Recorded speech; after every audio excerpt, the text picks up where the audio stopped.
Sindicato Mexicano de Electricistas informa.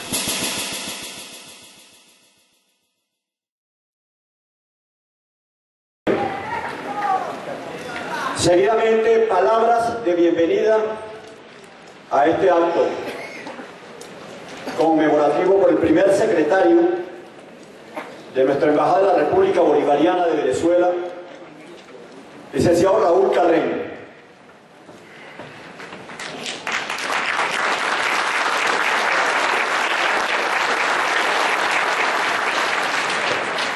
Buenas tardes, un saludo revolucionario, socialista y antiimperialista de parte del pueblo venezolano, de nuestro líder y timonel, el comandante presidente Hugo Chávez, y de esta misión diplomática acreditada en este gran país, quien la dirige una referencia moral, como es nuestro embajador Trino Alcides Díaz, el cual expuso su inasistencia por asuntos de causa mayor. Un saludo a los representantes de los distintos cuerpos diplomáticos acreditados acá en México. Un saludo a los representantes de los distintos niveles de gobierno mexicanos aquí presentes. Un saludo a los representantes de los partidos políticos en este encuentro. Un saludo a los representantes de las distintas organizaciones sociales, campesinas y estudiantiles. Un saludo afectuoso a los compañeros del Sindicato Electricista.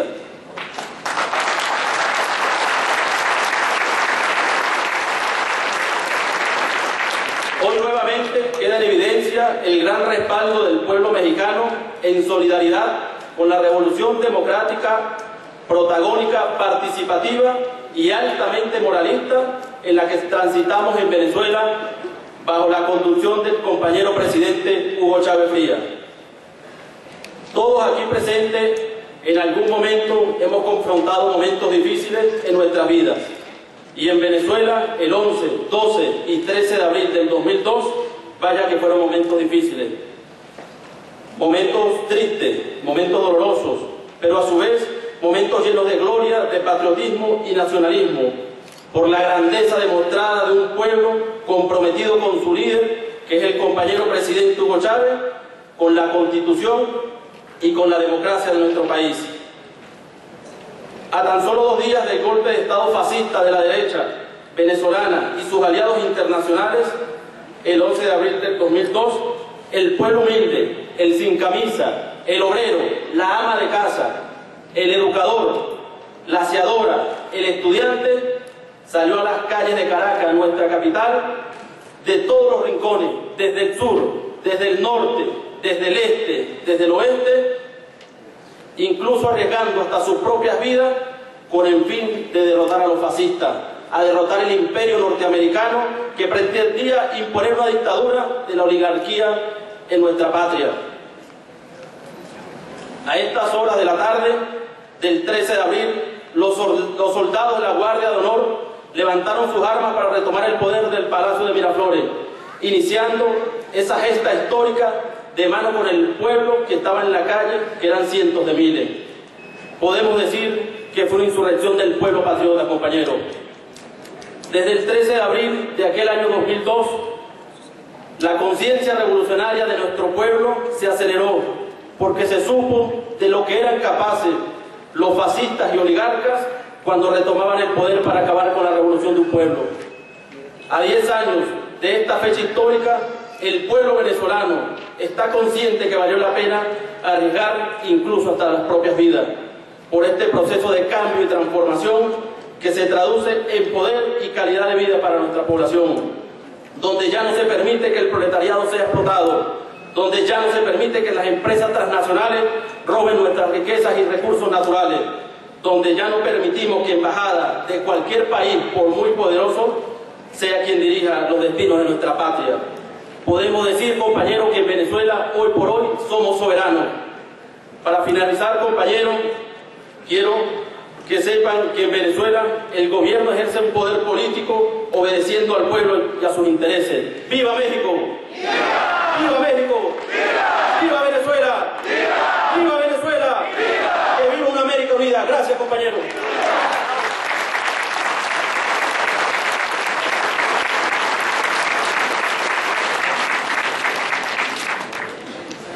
gracias a nuestro amigo compañero Raúl Carreño, a un gran trabajo.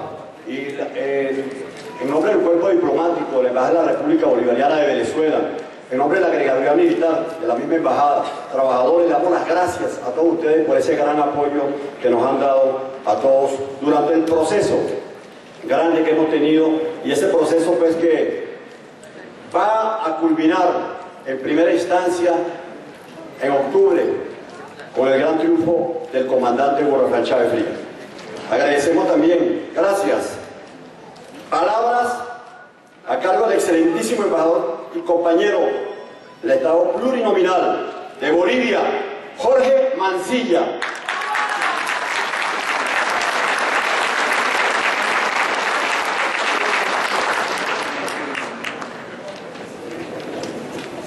Buenas tardes, compañeras y compañeros. Es un honor estar aquí ante la gente más lúcida de México, ante el ejemplo de valentía, de dignidad que dan los trabajadores electricistas en todos estos tiempos, en todos estos años. Muchas gracias.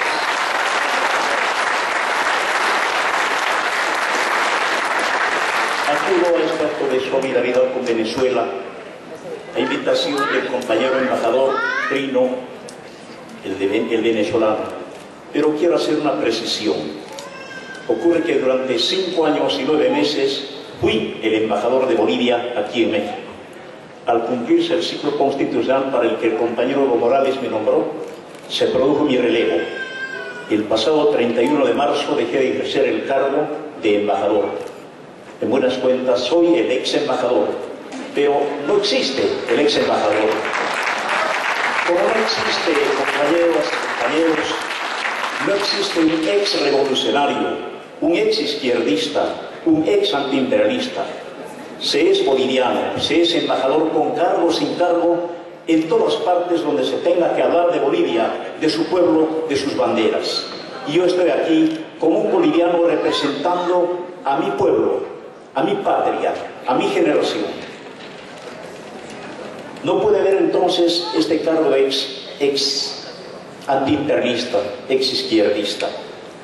Hace 60 años que estoy militando en la izquierda revolucionaria, desde la Revolución Gloriosa de 1952, y así seguiré ahora y siempre, con Evo Morales, Álvaro García Linera, que son mi pueblo, que son mi bandera. Ocurre, compañeros, que como en Venezuela, en Bolivia, ocurre también un proceso antiimperialista, tan riesgoso y tan valiente como el venezolano, como el cubano, como el ecuatoriano, como el nicaragüense. Somos los pueblos que hemos levantado la cabeza y hemos dicho basta, y hemos comenzado a andar como quería el Che Guevara. En eso estamos. De eso se trata también el futuro de México. En el año 2009, Bolivia expulsó al embajador norteamericano Philip Goldberg, y desde entonces, hace 3 años y un poco más, que vivimos con una libertad de pensamiento, con una dignidad de soberanía, con una libertad, con una tranquilidad de conciencia, porque nunca más la Embajada de Estados Unidos gobierna Bolivia. Literalmente desde 1950 era la Embajada norteamericana en Bolivia la que disponía quién iba a ser el presidente y quién no, quién el ministro, quién el dirigente sindical. De la Embajada dependía todo.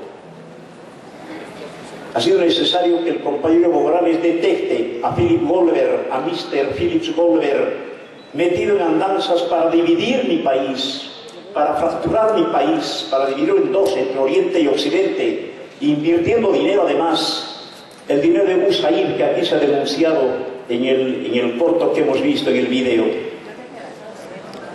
Hemos expulsado a ese embajador norteamericano y estamos en condiciones de vivir sin el Fondo Monetario Internacional, sin la USAID, sin el BID, sin estos poderes sobrenaturales que tanto oprimen, deprimen y comprimen los pueblos. Bolivia es una dignidad en ese sentido. Toda trinchera, amigas, amigos, es bueno para enfrentar al sistema.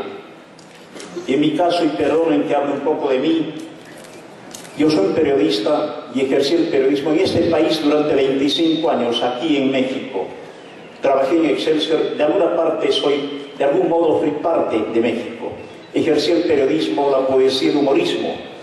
Y con la diplomacia hice un poco de mezcla de periodismo, de poesía y también de humorismo. Estaba leyendo mis archivos anoche, archivos periodísticos. Yo escribí un epigrama en el periódico Excelsior y encontré en los días del golpe contra el comandante Hugo Rafael Chávez Frías, encontré documentación bastante abundante. Y en la página editorial que se me prestaba cada día, encontré este epigrama escrito el día 13 de abril del año 2002. Se los comparto. Dice la noticia: el comandante Hugo Chávez fue derrotado y está desaparecido. El imperialismo yanqui puso en la presidencia a uno de sus muñecos, un tal Pedro Carmona, que ayer, en un acto ridículo, se autojuramentó como presidente. Y dice el epigrama, un poco en verso en chunga: la oligarquía ramplona, servil dada la pachanga, aunque vista de Carmona, igual se queda de changa.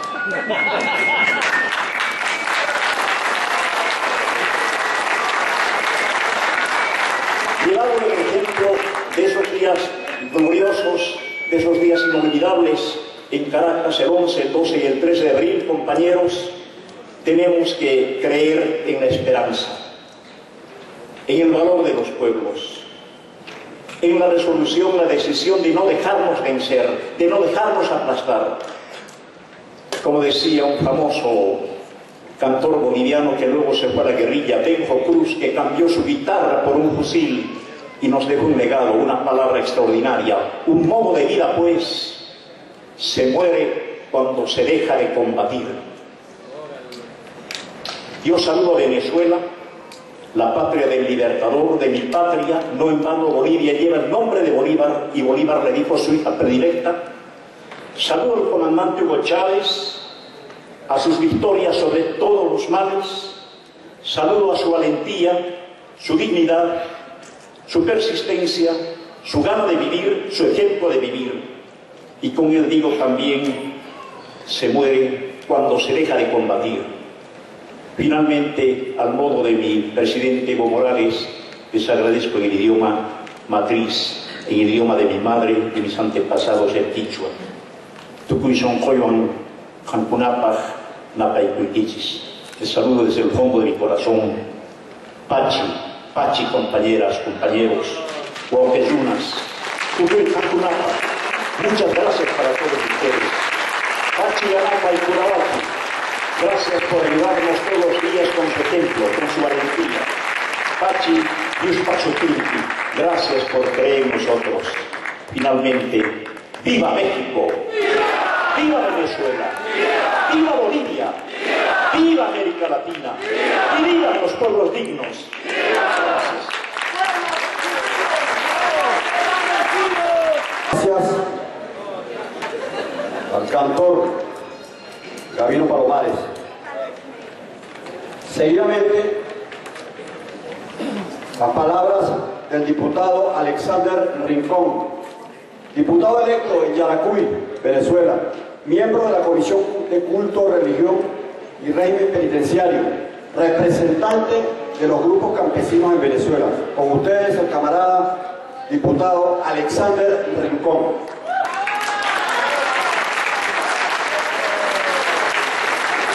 Un saludo revolucionario. De verdad me siento contento en ver en las manos de los hermanos de México la bandera de Venezuela, pero al ver su rostro desde el momento que llegué, me lleno más de satisfacción el saber que en vez de tener en las manos, llevan a Venezuela en su corazón.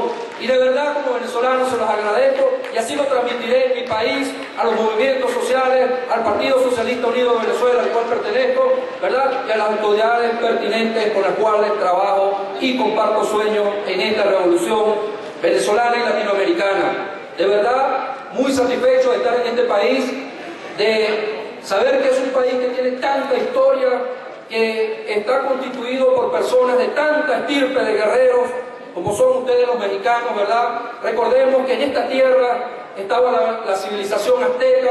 Hoy, cuando visitábamos algunos lugares culturales, vimos unos murales que quizás ustedes conocen mejor que yo, y se narraba parte de lo que era la civilización azteca de los pueblos originarios, y veíamos la organización que tenía este pueblo, y veíamos la fuerza de trabajo, la armonía, y que fue un pueblo que resistió desde sus primeros momentos el imperialismo, y que creo que ustedes tienen esa responsabilidad sobre sus hombros, esa responsabilidad histórica de seguir luchando contra el imperialismo. Y eso es lo que nos une como revolución, porque la revolución bolivariana que llevamos en Venezuela ya no es de Venezuela, es una revolución latinoamericana de nuestra América, es una revolución antiimperialista, es una revolución con otros países hermanos, como el bravo pueblo de Palestina, al cual también quiero reconocer el ejemplo heroico de resistencia, ya que su embajador está acá, ¿verdad? Como los países africanos y todos los países que han despertado gracias al proceso que se inició en mi país y gracias a un liderazgo, a un gran liderazgo que nadie puede cuestionar, como es el liderazgo del comandante Hugo Chávez Frías, un hombre lleno de amor hacia la humanidad, un hombre que cada día se solidariza más con los más necesitados, un hombre que ha entendido que la propuesta mundial del socialismo del siglo XXI es una alternativa para la humanidad en estos momentos, pues si nosotros no detenemos el voraz comportamiento y ese comportamiento genocida del capitalismo mundial y del neoliberalismo, los días de este planeta y de la raza humana están contados.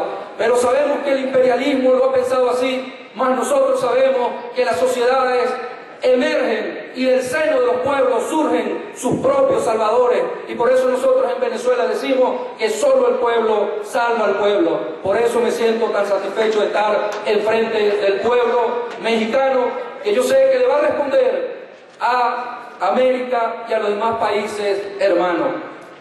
Me ha tocado hablar sobre algunos temas bien importantes de los principales logros que ha tenido la revolución bolivariana allá en Venezuela, debido a que, como ustedes observaron en el micro al inicio, una gran campaña de las transnacionales mediáticas han tratado de minimizar ante el mundo los grandes logros que nosotros como pueblo hemos tenido. Yo vengo de un estado netamente productor agrícola llamado Yaracuy, encontrado en el centro occidente de Venezuela. Y este estado es un estado también que se parece mucho a México, en el aspecto de un estado que tiene historia, tiene estirpes de guerreros, y eso yo creo que ha influenciado sobre nosotros los yaracuyanos. Y allí, en el estado de Yaracuy, básicamente de una lucha que comenzamos cuando desde los movimientos juveniles, hace alrededor de 20 años en mi vida, empezamos a dar ya los primeros análisis de cómo las corporaciones mediáticas le hacían un daño terrible a los pueblos suramericanos, y nos montamos entonces en crear una estructura de comunicación alternativa que posteriormente entonces nos casó y nos enlazó con la lucha contra el latifundio cuando empieza el proceso revolucionario bien fuerte en 1999 allá en Venezuela, y eso nos llevó pues a estar casados los medios comunitarios alternativos, el movimiento campesino y los movimientos de los trabajadores. Saludo pues a todas las autoridades que acá se encuentran de otras repúblicas, saludo al personal de nuestra embajada acá en México, saludo a las organizaciones populares de base que se encuentran acá, saludo a los trabajadores, saludo a todo el que ha venido acá, porque sé que ha venido con la esperanza de que sigamos construyendo juntos, porque es juntos un sueño de darle un parado al imperialismo, y con una visión latinoamericana de nuestra América, con todos sus componentes indo-afrodescendientes, ¿verdad? Construir y autodeterminar nuestro propio camino. Y eso es bien importante, y yo creo que eso le da bastante significado a este acto.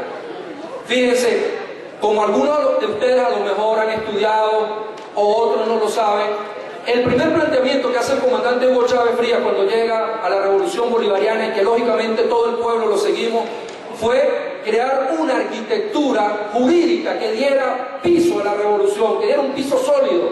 Y por eso entonces en Venezuela se comenzó con un proceso constituyente que dio origen a la actual Constitución Bolivariana de la República Bolivariana de Venezuela, que es la constitución que le está dando fundamento a todas las acciones que llevamos a cabo en Venezuela. Y mucha gente hoy dice, no entendemos cómo el 11 de abril del 2002 un pueblo originó un fenómeno que nadie se esperaba, que en 48 horas volvió a un presidente legítimamente constitucional al poder y lo logró con amor, lo logró con movilización, lo logró con un movimiento espontáneo. Pero eso tenía su trasfondo, porque esa arquitectura inmediatamente estipuló en uno de sus artículos que para lograr la sociedad de justicia y equidad social que nosotros nos hemos planteado en Venezuela y antiimperialista, deberíamos tener dos elementos fundamentales, la educación y el trabajo. Y entonces, sobre la base de la educación, comenzamos a desarrollar las famosas misiones educativas. Y una misión llamada Robinson, que fue uno de los primeros grandes logros de la Revolución Bolivariana, sacó del analfabetismo a 1,5 millones de personas, camaradas. Y por eso es que nosotros tenemos que entender en este acto, que es un acto netamente político, revolucionario, y cuando hablo de político hablo del arte de servir, ¿verdad?, al prójimo, y el arte del diálogo entre los seres humanos para, a través de un proceso dialéctico, empezar a construir sus caminos, ¿verdad?, y declararse en proceso constituyente permanente. Ese proceso de sacar 1,5 millones de personas del analfabetismo empezó a despertar las mentes de los venezolanos. Y ese despertar precisamente fue parte de la respuesta entonces del 13 de abril, porque el pueblo entendió que en Venezuela había un proceso y había llegado un gobierno que de verdad bendecía a la población más necesitada y pretendía crear un sistema de justicia y equidad social. Fíjense, aquí tenemos que recordar al filósofo Paulo Freire, ¿verdad? Porque Paulo decía que nosotros teníamos que ser demasiado inocentes para pensar que las clases opresoras iban a crear políticas educativas que liberaran al oprimido. Y sobre esa base filosófica entonces nosotros trabajamos con mucho ahínco en Misión Robinson. Yo trabajé fuertemente en el estado de Yaracuy y luego posteriormente entonces Misión Robinson origina la Misión Riva, que le permite las primeras de cambio a 600.000 venezolanos obtener el título de bachiller que había quedado truncado por una u otra causa social. Esos son grandes logros que la revolución bolivariana ha tenido en estos momentos, en esta fase de la revolución, apuntalar hacia el tema educativo, pero despertando la conciencia revolucionaria y trabajando el tema político-ideológico, pero sobre la base que anteriormente expliqué. Luego esa arquitectura también ordena a todos los que ejercemos el poder que tenemos que gobernar obedeciendo al pueblo. Y entonces se originan las leyes del poder popular. Leyes tan poderosas, pero tan poderosas que el mismo imperio y la misma oligarquía venezolana en su primera fase yo creo que las entendió más que el mismo pueblo de Venezuela, porque inmediatamente cuando vio la visión de estas leyes, atentó contra ellas y fue al Tribunal Supremo a pedir que las declararan nulas porque ellos decían que era inconstitucional. Esas leyes han permitido tener una arquitectura donde el poder popular ahorita es protagonista. Hoy en día en Venezuela hay alrededor de 45.000 consejos comunales que son las estructuras fundamentales, ¿verdad?, donde el pueblo está ejerciendo el poder bajo una primicia de la democracia participativa y protagónica. Entonces el pueblo, a través de esa estructura que le otorga precisamente la Constitución bolivariana, lo ha constituido un poder más, como el poder legislativo, como el poder ejecutivo, como los poderes estadales y los poderes municipales, porque así se trabaja en Venezuela, por municipios en la última instancia. Ahora surge el poder popular y ha agarrado una fuerza tremenda. Hoy, por ejemplo, una gran misión, que es otro de los logros de la revolución, que es la misión vivienda, ¿verdad?, que está destinada a construir viviendas dignas, bellas, justas en Venezuela para los venezolanos. Parte de esa misión la ha asumido el poder popular y una gran cantidad de las viviendas que se construyeron el año pasado y las que se están construyendo en este momento las ha construido el poder popular, masificando los recursos, participando, dejando una acción, ¿verdad?, organizativa y de aprendizaje en el pueblo, porque la oligarquía anteriormente hacía vivienda, el rollo no es hacer vivienda, el rollo es cómo hacemos acciones que tributen a la creación de la sociedad socialista, donde el pueblo sea el protagonista principal. Bueno, la misión vivienda está permitiendo que el poder popular haga ese ejercicio de poder y de organización y está dejando un saldo bien importante en Venezuela. Otra de las leyes del poder popular bien interesante que cruza como eje transversal lo que les decía al principio de la educación y el trabajo es la ley del sistema de producción comunal. Hoy en Venezuela se están haciendo unos ensayos con el mismo pueblo porque esos consejos comunales por ámbito geográfico entonces se constituyen en algo que nosotros hemos llamado salas de batalla, y esas salas de batalla en otro ámbito más amplio se organizan en lo que llamamos territorios de posibles comunas. Entonces ya las comunas tienen una ley también del poder popular y el sistema de producción comunitaria está llevando a cabo experiencias de producción donde existen elementos netamente liberadores y que podemos decirle al mundo, estamos ensayando y estamos poniendo sobre la práctica una máxima que siempre manejamos dentro de los movimientos sociales y populares, ¿verdad? Y que quizás a lo mejor ustedes la manejan aquí también, que es que si no existe el camino, nosotros lo inventamos. Eso ha sido una máxima de lucha para nosotros que nos ha permitido avanzar. Entonces, ahí también hubo un gran debate a nivel nacional porque la oligarquía, encabezada por Fede Cámaras, que agrupa todas las cámaras industriales en Venezuela y que jugó un papel fundamental en el golpe del 2011, decía que bueno, ¿para qué otras organizaciones si ellos producen para el país?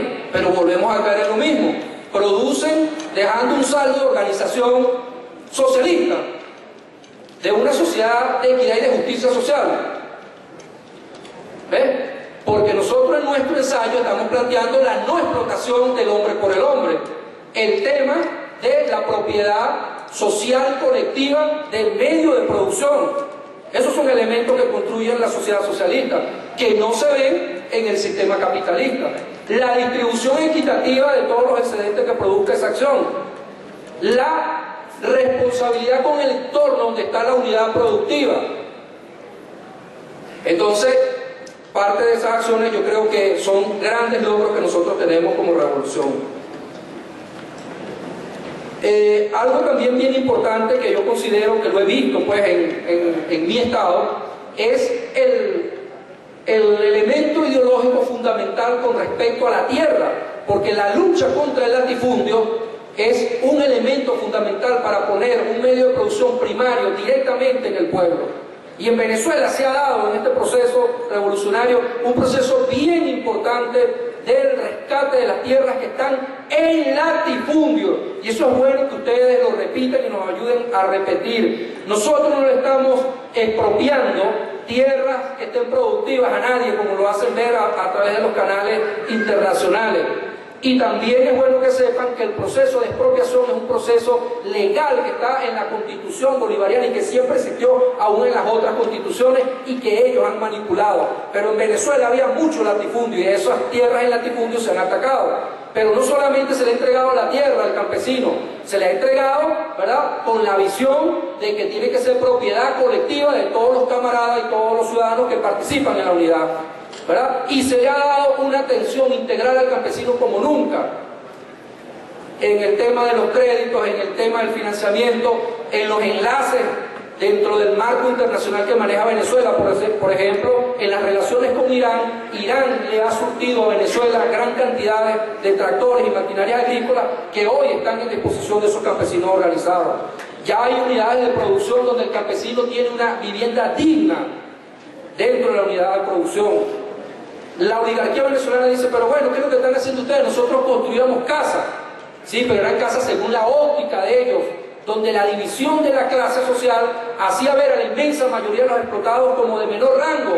Y las famosas casas que ellos hacían eran casitas de 2 metros de altura, una pegada tras de otra, ¿verdad?, divididas por veredas, con una serie de condiciones de hacinamiento que nosotros eliminamos en Venezuela. Y hoy en Venezuela yo les invito a que ustedes por internet busquen y vean la calidad de vivienda que nosotros le estamos poniendo al pueblo venezolano, a los más necesitados, Hace unos años fuimos atacados por unas vaguadas por el tema del recalentamiento y esas personas que quedaron como damnificados fueron atendidas y hoy están recibiendo casas bien dignas, bien hermosas, como se lo merece el pueblo venezolano, porque para la revolución bolivariana, igual que para el cristianismo, no hay excepción de personas, todos somos iguales. Y por eso nosotros, un grupo de revolucionarios venezolanos, decimos que el proceso revolucionario es un proceso netamente cristiano. Y yo compartía con el camarada aquí cuando oíamos la canción de Ali, la cual canto con mucha emoción, pero es verdad, no basta rezar, pero es de rezar de repetidera y repetidera, porque si es una oración que nos va a acercar más al ejemplo de Jesucristo, de ir a la gente, de ir al más necesitado, de amar al prójimo, de entregarnos por Él, de luchar por Él, de negarnos a nosotros mismos, ese es el ejemplo de Cristo y esa es la oración que nosotros tenemos que hacer. Y así concebimos mucho la revolución bolivariana y así nos las ha enseñado nuestro máximo líder, que es Hugo Chávez Frías. Ese es el ejemplo de Hugo Chávez en Venezuela y Latinoamérica, un hombre incansable, un hombre que piensa en el más necesitado, un hombre que nunca ha buscado nada para él en lo personal, un hombre que se ha entregado íntegramente a tal punto que ustedes saben la situación de salud por esa entrega que en este momento tiene, pero que nosotros también sabemos que el inmenso amor del pueblo venezolano, la justicia divina y la unión de todos los pueblos a nivel mundial nos van a ayudar a salir de esto. Rápidamente, otro de los grandes logros que yo considero, porque del cual he participado y sigo participando, es el rescate de los medios de comunicación, del espectro radioeléctrico, porque así como había mucho latifundio en la tierra, en Venezuela, al igual que en Latinoamérica y en gran parte del mundo, también hay un latifundio mediático del cielo, del espectro radioeléctrico, que es de todos los ciudadanos. Entonces allí encabezamos desde el Estado de Yaracuy con otros camaradas a nivel nacional una lucha que permitió que en Yaracuy pusiésemos con una experiencia bien hermosa, organización popular desde la base, desde el pueblo, 15 emisoras FM a la disposición del pueblo. Luchamos y luchamos y creamos la figura a través de una ley que es conocida como la ley Resorte, que es la ley de responsabilidad social, la figura del comunicador comunitario alternativo. Luchamos como movimiento social y creamos el reglamento de radiodifusión comunitaria alternativa, que hoy fue base entonces para la ley orgánica de comunicación popular alternativa que estamos debatiendo en la Asamblea Nacional. Y yo me he gozado y le daba gracias a Dios por las oportunidades que me ha dado en la vida, porque una vez luché, ¿verdad?, como movimiento para la creación del reglamento, y hoy entonces como diputado estoy en la Asamblea defendiendo esa ley. Estamos escuchando al pueblo, a los medios comunitarios, que por estos momentos van alrededor de 800 emisoras comunitarias en Venezuela, rescatando el espectro radioeléctrico y tratando de construir un nuevo camino y garantizar un mandato constitucional que la comunicación tiene que ser veraz, oportuna, verdadera, y eso lo garantiza el pueblo realmente. Vaya esta palabra para que ustedes se motiven también y sigan luchando aquí en México para la creación de la comunicación alternativa tan necesaria en estos momentos para la humanidad. Otro de los grandes logros rápidamente de la revolución bolivariana es que nuestras fuerzas armadas ahorita son fuerzas armadas bolivarianas, casadas con el pueblo, al servicio del pueblo, antiimperialistas, por la calle del medio defendiendo la revolución, rompiendo los paradigmas clasistas y servir al imperialista que no tenía las fuerzas armadas. Y eso se lo reconocemos como pueblo y nos sentimos orgullosos de que hoy también sea uno de los grandes logros. También otro de los grandes logros en el aspecto político es la organización del Partido Socialista Unido de Venezuela, donde muchos venezolanos que no habíamos participado en ningún partido político decidimos ir al partido porque el comandante Hugo Chávez hizo un llamado a la sociedad venezolana y nos dijo: necesitamos crear un brazo ejecutor de las políticas revolucionarias, un partido que sea de masa, de cuadro y de multitudes. Y cuando vimos que el planteamiento iba por donde estaban nuestras ideas como movimiento popular, decidimos ir entonces, pescadores, campesinos, medios comunitarios alternativos, amas de casa, abuelos, todos estamos organizados dentro del partido y el partido cada día agarra fuerza, agarra solidez, tiene presencia en la calle. Hay muchas cosas por construir todavía en el partido, pero ya el Partido Socialista Unido de Venezuela es un partido de referencia latinoamericana y mundial. Vaya también esta palabra de motivación para que ustedes como pueblo organicen un partido revolucionario, ¿verdad?, que una toda la fuerza, que respetemos ¿verdad?, las diferencias, pero que veamos en los que nos podemos unir para avanzar como pueblo.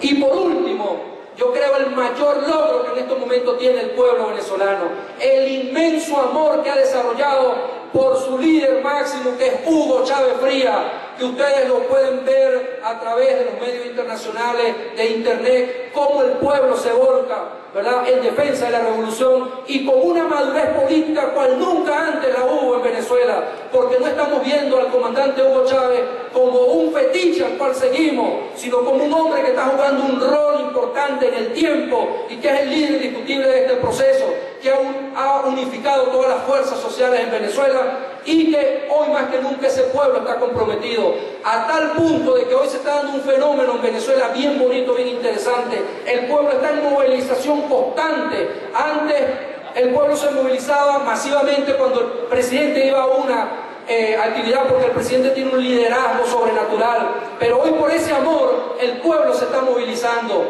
alerta contra la oligarquía, alerta contra el imperio, y hay grandes movilizaciones a nivel nacional, y esa madurez política es uno de los grandes logros, que se basa precisamente en el amor, y por eso él dice: amor con amor se paga. Hoy el pueblo venezolano le está entregando amor a un hombre que se ha dado íntegramente por ese pueblo. Por eso yo los quiero motivar en este momento que hagamos un grito de guerra antiimperialista que nosotros siempre decimos en Venezuela. No sé si ustedes lo habrán dicho aquí, pero que yo siento por el rostro de ustedes que debemos decirlo del corazón. Un grito que dice así: alerta, alerta, alerta, que camina la espada de Bolívar por la América Latina. Vamos, alerta, alerta, que hoy en medio la espada de Bolívar por América Latina.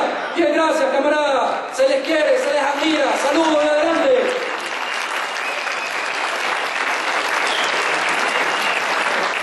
Gracias, diputado Alexander Rincón. Seguidamente, para seguir hablando de los logros de la revolución bolivariana, el diputado Jesús Farías. No sin antes agradecer a los representantes de la Secretaría de Relaciones Exteriores que nos visitan al Movimiento Mexicano de la Paz y Desarrollo, MOMPAVE. Gracias por estar con nosotros también. Diputado Jesús Farías, estudio de Economía Política. Él estudió en Berlín, República Democrática Alemana. Posgrado de Economía Internacional, Relaciones Internacionales y Ciencias Políticas. Miembro de la Dirección Nacional del Partido Comunista de Venezuela en el año 2007, viceministro para la Seguridad Social en el 2008, diputado a la Asamblea Nacional, vicepresidente de la Comisión de Finanzas y Desarrollo Económico. Con ustedes, el camarada y amigo Jesús Farías.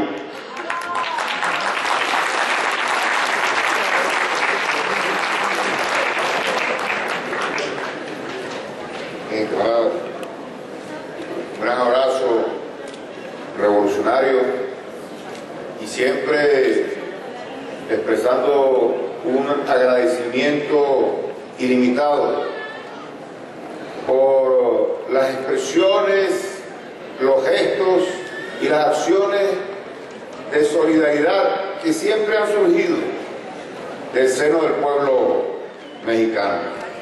Esto no es nuevo.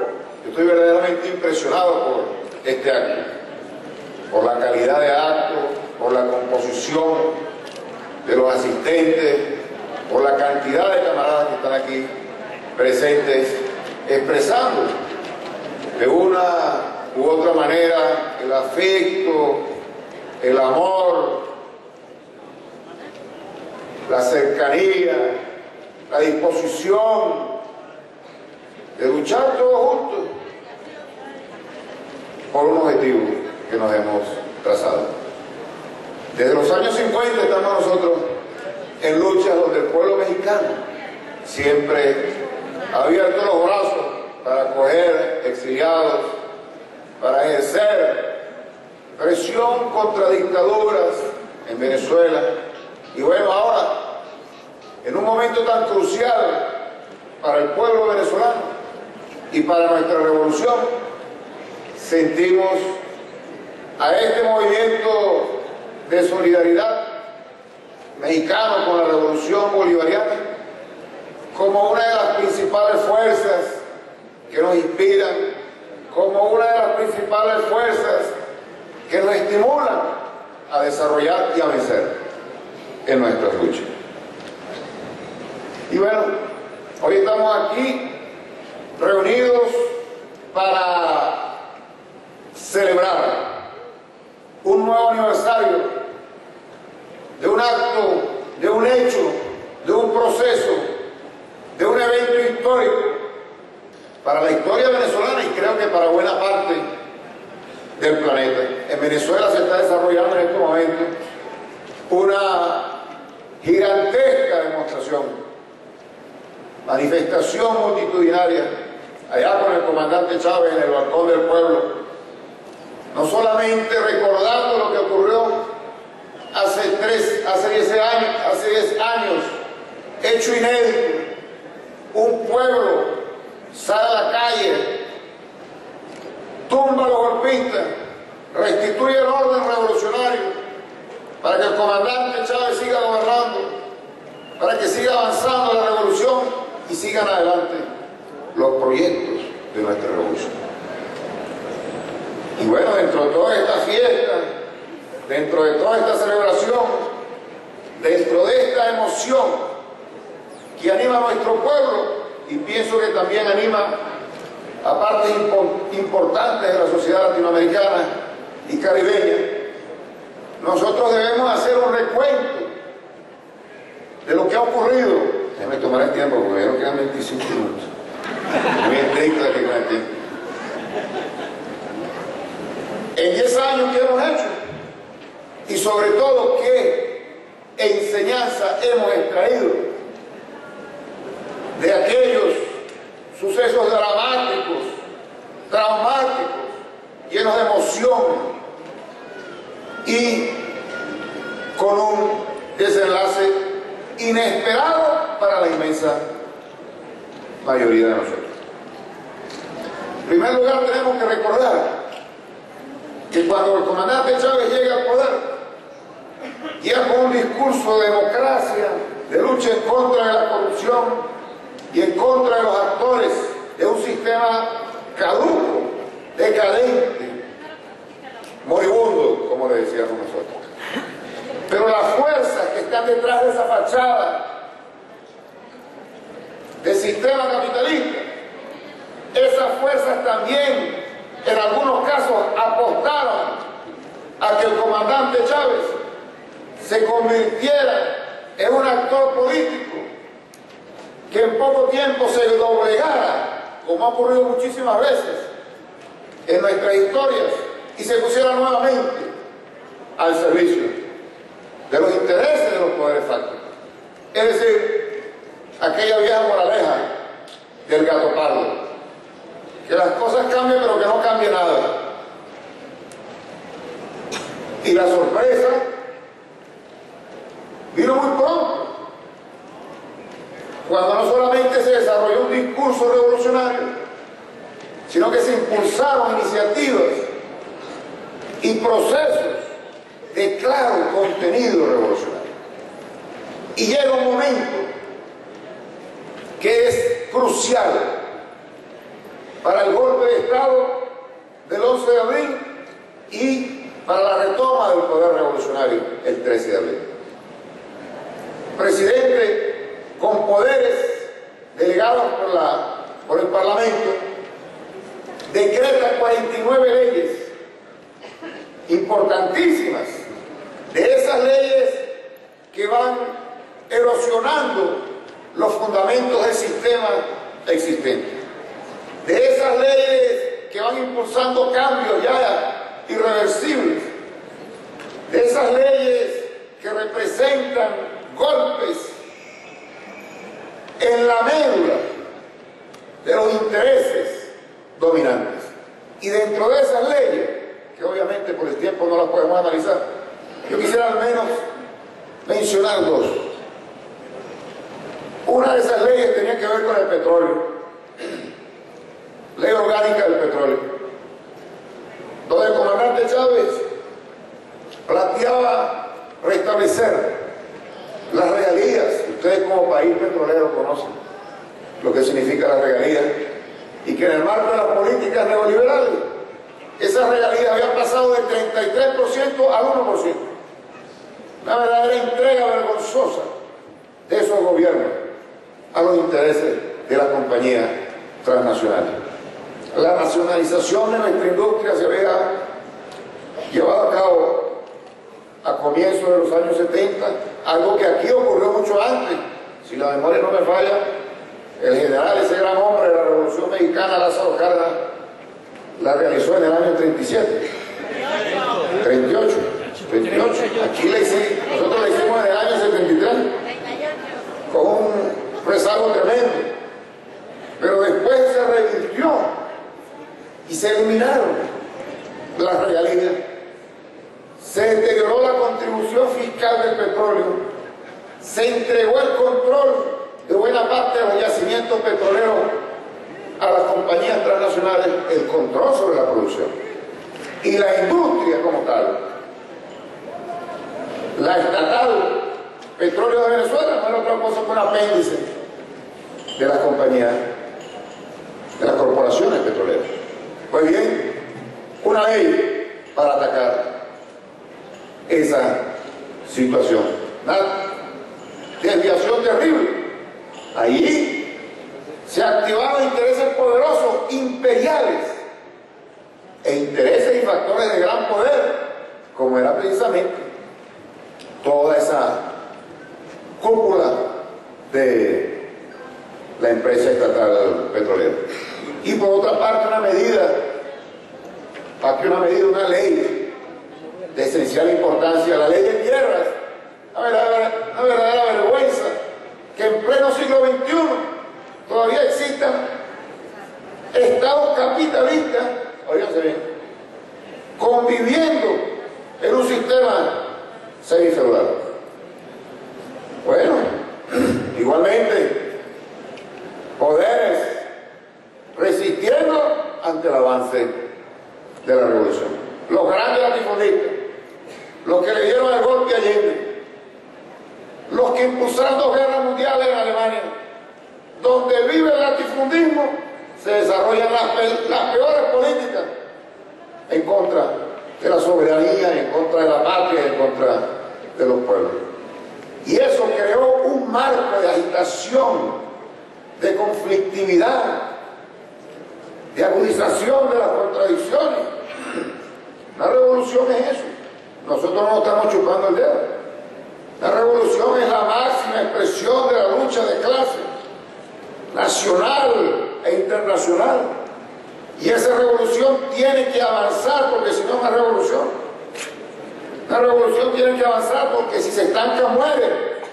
Y esta revolución avanzaba, muy consciente de lo que nos estaba esperando. Y bueno, ahí se preparó una emboscada preparada, laboratorio de guerra desde el exterior, y confluyeron aquellas fuerzas que por 40 años mantuvieron al sistema imperante en Venezuela hasta que llegó el comandante Chávez, lo que llamamos nosotros la Cuarta República, el punto fijismo. Hay diferentes formas, y muchas de esas fuerzas protagonistas de todo el siglo XX de saqueos de nuestra riqueza y de explotación de nuestro pueblo. En primer lugar, los grupos económicos más poderosos. Bueno, los grupos económicos más poderosos asumieron la dirección política de la oposición. Hicieron un paro patronal, algo que está prohibido en el planeta, lo que llaman el lockout, cerrando empresas para descentralizar el gobierno. Ahí estaban las Fuerzas Armadas, la cúpula. Ustedes saben que la Fuerza Armada es un instrumento del Estado, y el Estado sintetiza el poder político, y la Fuerza Armada siempre está al servicio de ese poder político. Al comienzo de la revolución, la Fuerza Armada no estaba, por lo menos en la cúpula, lo que llamamos el generalato, estaba a favor de la revolución. Y se reflejó claramente el 11 de abril, cuando hubo un pronunciamiento donde los generales entonces le daban la espalda al gobierno, al Estado y por supuesto también al pueblo venezolano. Y otro poder fundamental, los medios de comunicación. Fue en esencia un golpe mediático, y lo decimos así porque sin los medios de comunicación no hubiera habido ese golpe de Estado. Se proyectaron falsedades y mentiras, todo algo muy preparado para crear un clima no solamente de angustia, sino de confusión generalizada y desmovilizar al movimiento popular y justificar un grotesco golpe de Estado y buscar el aislamiento de la revolución bolivariana con un conjunto de imágenes donde supuestamente Chávez estaba masacrando a un pueblo, lo cual justificaba el golpe de Estado. Bueno, y ahí se dio, y hubo escenas dramáticas donde el presidente Chávez fue hecho prisionero, hubo la orden de asesinarlo. Sin embargo, no fue asesinado por la lealtad de oficiales y suboficiales, patriotas de la Fuerza Armada, hombres y mujeres nuestros, masacrados en la calle cuando iniciaron la movilización para recuperar el poder. Nada de eso se vio en los medios de comunicación. Había un silencio cómplice, orquestado, para que no se conociera la realidad a través de los mecanismos que sirven para comunicarnos por excelencia en estas sociedades que llaman modernas, que son los medios escritos, los medios audiovisuales, la radio. Pero nada puede más que un pueblo decidir, un pueblo consciente que está dispuesto a movilizarse aún al costo de su vida para recuperar su sueño, para recuperar la senda de un proyecto revolucionario. Y ahí es donde se da el milagro. Yo no soy ateo, yo no creo en Dios, pero yo digo, bueno, después de esto uno tiene que darle algún tipo de crédito a la posibilidad de que Dios existe. Ahí hubo mucho de suerte en esa situación. Ahí jugamos nosotros también con un conjunto de contradicciones que se dieron en el seno de la oposición. Ellos se dividieron, ellos se pusieron a pelear. Era algo realmente insólito lo que se estaba viendo. Y obviamente detrás de todo esto estaba el Departamento de Estado, estaba la CIA. Hay documentación y hechos suficientemente constatados, demostrados, evidencias de que el gobierno norteamericano no solamente saludó a los golpistas, sino que estuvo participando activamente en este golpe. Y aquí planteamos nosotros otra enseñanza fundamental que no es nuestra ni nueva, sino que es algo tan antiguo como las revoluciones mismas. Toda revolución tiene como principal tarea garantizar su defensa, si no pierde el derecho a existir.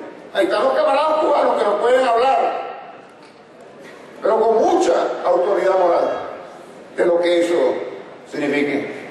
Resistir 50 años, bloqueo, asedios, hostigamientos, agresiones, invasiones, todo tipo. La revolución que no está en capacidad de defenderse pierde, perece. Ahí está el dramático, criminal golpe contra Allende, por ejemplo. Y bueno, este pueblo estuvo en capacidad de defenderse y a partir de ese momento no solamente restituir el orden revolucionario, sino que a partir de ese momento se produjo la aceleración de la revolución en algunos de los aspectos. Acabamos de escuchar la intervención del camarada Alexander, que exponía algunos ámbitos en los cuales se han producido avances muy significativos. Es aquella vieja frase de Carlos Marx que decía: toda revolución necesita también del látigo de la burguesía, de la contrarrevolución, para despertar, para avanzar, para profundizar. Y eso fue lo que ocurrió en Venezuela. A partir de ese momento se instauraron y se desarrollaron las famosas misiones sociales, con la ayuda fundamental y esencial de la Revolución Cubana y el camarada comandante en jefe Fidel Castro, una expresión de la solidaridad, no sé. Esa es la solidaridad que tanto aliento le imprime a nuestro pueblo. Y por cierto, un hecho que tenemos que nosotros recordar: durante el golpe y cuando hubo un dictador, un usurpador del poder, que no era otro sino, ustedes lo vieron en el documental, el máximo representante de la patronal, para que no quedara absolutamente duda ninguna de quién estaba dando el golpe de Estado y quién estaba detrás de todo esto. En esos días o horas fatídicas, criminales, no solamente fueron arrestados ministros y diputados, y aquello fue una locura, fue la histeria del fascismo desatado, fue también hostigada la embajada de Cuba, y ahí los camaradas resistieron, y la gusanera que quería tomar la embajada no pudo tomar la embajada. Y ayer nosotros hicimos un hermosísimo acto de desagravio y de solidaridad para ratificar nuestra amistad y nuestra solidaridad con la Revolución Cubana. No les importó absolutamente nada en esa locura fascista. Bien, camarada. Las consecuencias de ¿cuánto me queda? Las consecuencias de este hecho. Voy a hablar en la llave. Después del golpe de Estado y después de la restitución de la revolución, nosotros sellamos ya definitivamente la unidad cívico-militar. Es decir, una Fuerza Armada que se abre a la sociedad. Una oficialidad militar que le da la espalda a la Escuela de las Américas y a la doctrina imperialista, que se forma en Venezuela, se forma en Cuba, se forma en Ecuador, se forma en Nicaragua. Tiene una mentalidad socialista, es increíble. Yo vengo del Partido Comunista y a nosotros nos reprimían terriblemente. Ahora no los escucho hablar, bueno, parecen discípulos de Marx y de Lenin, y hablan con el pueblo y hacen obras con el pueblo, y nosotros entramos a los cuarteles y damos arena, así como está bonito. El cambio es extraordinario. Por primera vez en la historia tenemos nosotros una Fuerza Armada al servicio del pueblo, socialista. Un avance extraordinario. El monopolio de las armas y la posibilidad más real de violencia está controlada por la revolución y fundamentalmente por el comandante Chávez. Y aquí voy a lo otro. Chávez ha proyectado su liderazgo, su capacidad, su incidencia sobre la sociedad, ha desarrollado sus rasgos como líder fundamental de nuestra revolución, pero de una manera extraordinaria. Y ahora, un poco aquejado de salud como está, recuperándose afortunadamente. Igualmente, de nuevo, apoyado en la ayuda de los camaradas cubanos, porque ya se está recuperando de su enfermedad. A pocos meses de las elecciones, Chávez aventaja al candidato de la burguesía por más de 20 puntos porcentuales en las encuestas. Después de 12 años de gobierno, cuando mucha gente dice, bueno, gobernar, el gobierno es una trituradora de líderes políticos. Nosotros en la revolución y con Chávez decimos, la revolución es la mejor oportunidad para proyectar un proceso, una línea estratégica de beneficio para el pueblo, lo cual exalta a los líderes y exalta a los factores de la revolución y por supuesto también exalta al pueblo como principal motor de los cambios. Entonces Chávez, hoy más que nunca, al frente de la revolución venezolana y yo diría también asumiendo parte de la vanguardia de la revolución latinoamericana. Después de abril, un impulso extraordinario a la construcción del poder popular, del cual nos hablaba Alexander, por lo tanto no voy a profundizar.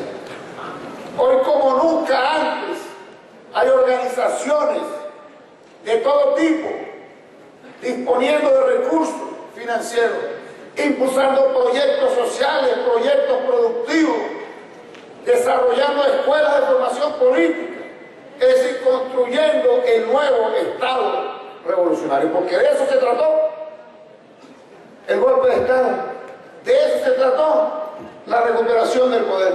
Es la esencia de cualquier revolución. El asunto que compete con mayor fuerza una revolución es el poder. ¿Quién tiene el poder? ¿Cómo se está ejerciendo el poder? ¿Hay posibilidad de mantener ese poder?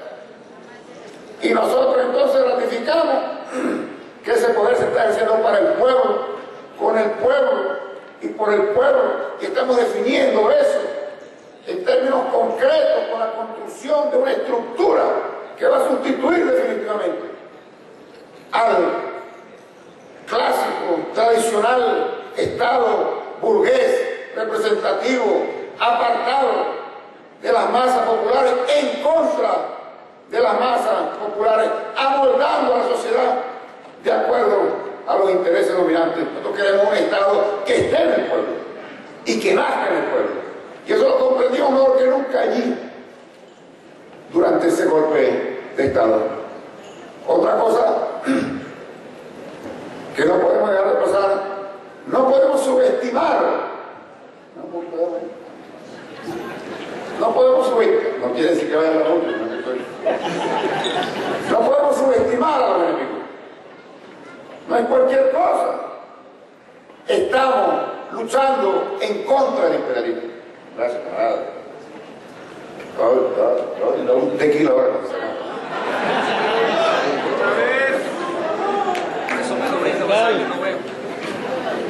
No bebe el camarada, por eso se la estoy brindando. Evangélico. Entonces, no subestimar a los enemigos es el mayor poder existente en el planeta. Y muchos dicen que nunca hubo algo tan dominante y hegemónico. No hay otra nación que tenga tanto atractivo para la política expansionista y agresiva del imperialismo, ahora potenciada a raíz de la crisis global del capitalismo, que un país, un Estado como Venezuela. Son dos elementos muy sencillos. Medio minuto para eso. En Venezuela están las mayores reservas de petróleo.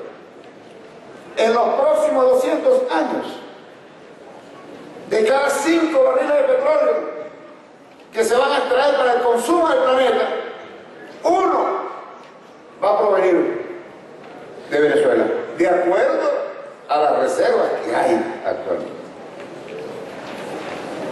Y los Estados Unidos actualmente, ustedes deben conocer eso, están importando el 60% más de todo el petróleo que consumen. Y para una potencia imperial como los Estados Unidos, es un asunto esencial, imprescindible, no disponer de fuentes, controlar directamente a su antojo esa fuente. Por eso hacen guerra, invaden países, invaden naciones, propician golpes de Estado. Eso es algo que no podemos subestimar, los intereses geoestratégicos del imperialismo. Y el otro elemento, bueno, que Venezuela está ahí avanzando en un proyecto anticapitalista, antisocialista, que ya tiene una definición socialista. Y no es un discurso, no es un discurso. Si fuese un discurso no tuviera tantos enemigos. Si fuese un discurso no tuviera tantos enemigos. Por último, me dijeron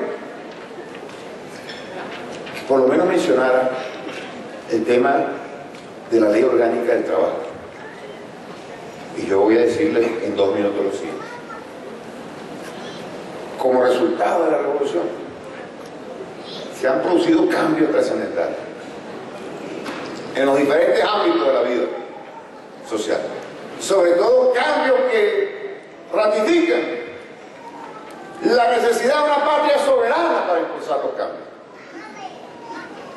Y dentro de esas cosas, ahora mismo, pronto se va a promulgar una nueva ley orgánica del trabajo que revierta los odiosos aún existentes resabios de las reformas neoliberales, de la flexibilización laboral, de los golpes en contra de las organizaciones sindicales, de las políticas de desmontaje social que en gran daño le hacen a la clase trabajadora en el planeta y en particular a los trabajadores en Venezuela durante la década de los 90. Bueno, nosotros queremos una ley que tenga al menos estos elementos. Número 1, que elimine el marco neoliberal de explotación de la fuerza del trabajo. No es una ley socialista, no es una ley socialista, es una ley de transición al socialismo. Pero no podemos seguir conviviendo con esos mecanismos que se establecieron para maximizar la explotación de los trabajadores por parte del capital nacional e internacional. Segundo elemento muy importante, tiene que ver con la creación de los llamados consejos de trabajadores, los soviets, ¿se acuerdan? La Unión Soviética y todo eso. No estoy diciendo que lo de la Unión Soviética ha sido todo perfecto, pero nadie puede negar que la Revolución Rusa en el año 1917 y los avances históricos impresionantes que se lograron allí, más allá de los errores, no lo estoy negando, fueron de los cambios más relevantes en el mundo en todo el siglo XX. Esos consejos de trabajo tienen la tarea de organizar a la masa obrera, elevar su conciencia y sobre todo impulsar su participación en el ámbito económico. Porque si la democracia es la participación, nosotros no podemos dejar por fuera el tema económico, que es crucial para determinar quién tiene el poder y la posibilidad de participar. Eso tiene loco a la clase empresarial venezolana y por supuesto también a los partidos de la derecha. Esa es otra línea importantísima. Un tercer elemento tiene entonces está relacionado con la institucionalidad. Crear instituciones, en este caso un Ministerio de Trabajo muy democrático, abierto y que realmente esté en capacidad de garantizar los derechos de los trabajadores. Porque lo que nos dejaron a nosotros es un parapeto, y yo se lo puedo decir, fui viceministro de ese ministerio, que no tiene absolutamente no absolutamente ninguna, muy limitadas capacidades, incluso de hacer valer una ley muy timorata, muy tímida en cuanto a la defensa de los trabajadores venezolanos.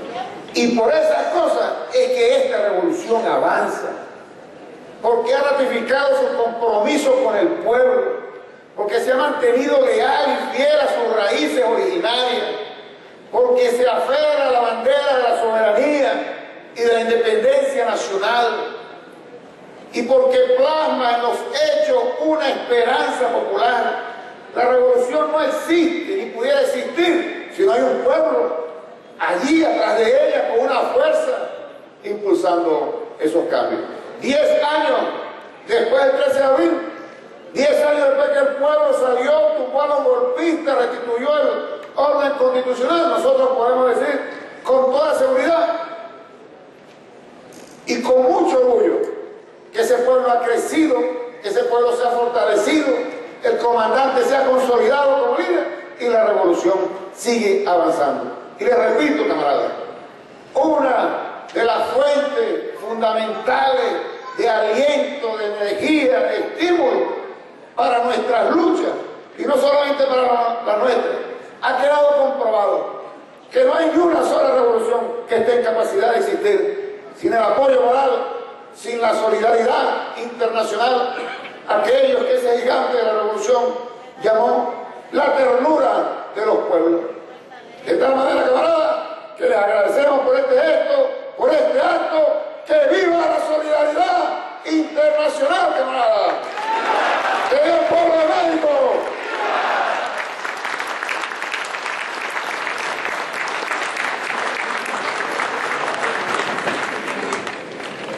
Gracias al diputado Jesús Farías, compañero y amigo. Seguidamente, para luego tener también un relax musical con todos ustedes, un saludo de parte del secretario general del Sindicato de Electricistas.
Compañeros, muy buenas tardes.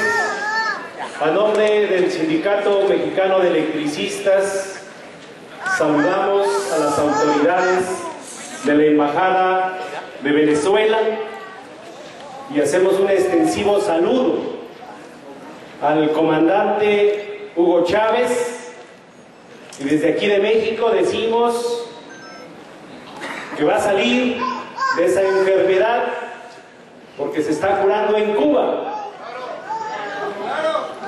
y va a ganar las elecciones en octubre. Va a seguir dando un ejemplo a América Latina de lo que sí es posible.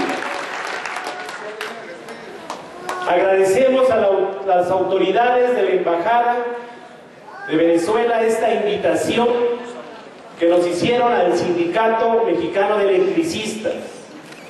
Y les reiteramos que las puertas del SME están abiertas al pueblo de Venezuela. ¿O no es así, camaradas? Han pasado 10 años de ese intento de golpe militar que buscó colocar por encima de la soberanía del pueblo venezolano a intereses particulares. traía un discurso preparado, pero escuchando a los diputados, y ojalá que hubieran estado aquí diputados y senadores de nuestro país para poder comparar, y ojalá que estuvieran aquí las televisoras de nuestro país para poder explicar al pueblo de México que solamente hay dos proyectos en el mundo: el capitalismo de los países que controlan toda la economía mundial y el socialismo que impulsa Venezuela, y que en México también hay dos proyectos y que vamos a vivir el próximo 1 de julio. Un proyecto capitalista que impulsa el PRI y el PAN. Un proyecto de cambio que impulsa el movimiento progresista de Andrés Manuel López Obrador.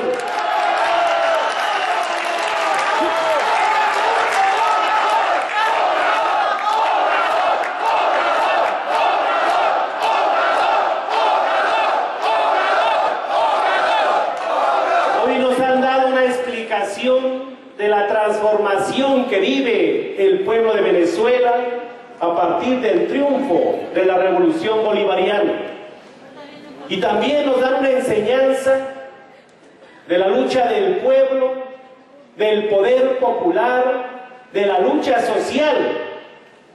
También nos han dado un ejemplo de cómo el petróleo sirve a los intereses del propio pueblo. Y ayer aquí en el Senado de la República ratificaron el convenio que firmó Calderón para que Estados Unidos explote el petróleo de México en el Golfo, y van a sacar 170 millones de barriles de petróleo. Por eso queremos señalar que hay dos proyectos, y el SME impulsa un proyecto de reivindicar la Revolución Mexicana que inició en 1910, de restablecer la legalidad y el Estado de Derecho. En México las Fuerzas Armadas no es como en Venezuela, que se ocupa para la sociedad. Allá sí reconocen el principio de Ricardo Flores Magón, que decía: el ejército requiere del apoyo del pueblo, porque sin el apoyo de la sociedad o del pueblo es como un cuerpo sin alma. Y hoy acá se utiliza el ejército para reprimir a trabajadores, para reprimir al pueblo de México, pero eso se va a terminar. Muchísimas gracias, un saludo al comandante Hugo Chávez, seguro de que va a salir de la enfermedad, seguro que va a ganar el 10 de octubre las elecciones, y seguro que seguirá siendo un ejemplo para América Latina y un ejemplo para nuestro país. ¡Que viva la República de Venezuela! ¡Que viva la Revolución Bolivariana! ¡Que viva el comandante Hugo Chávez! ¡Que viva México! ¡Viva el Sindicato Mexicano de Electricistas! ¡Viva México! Muchas gracias.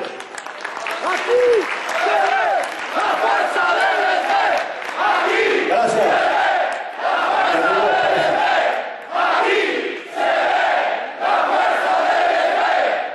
Mantente alerta a nuestra transmisión.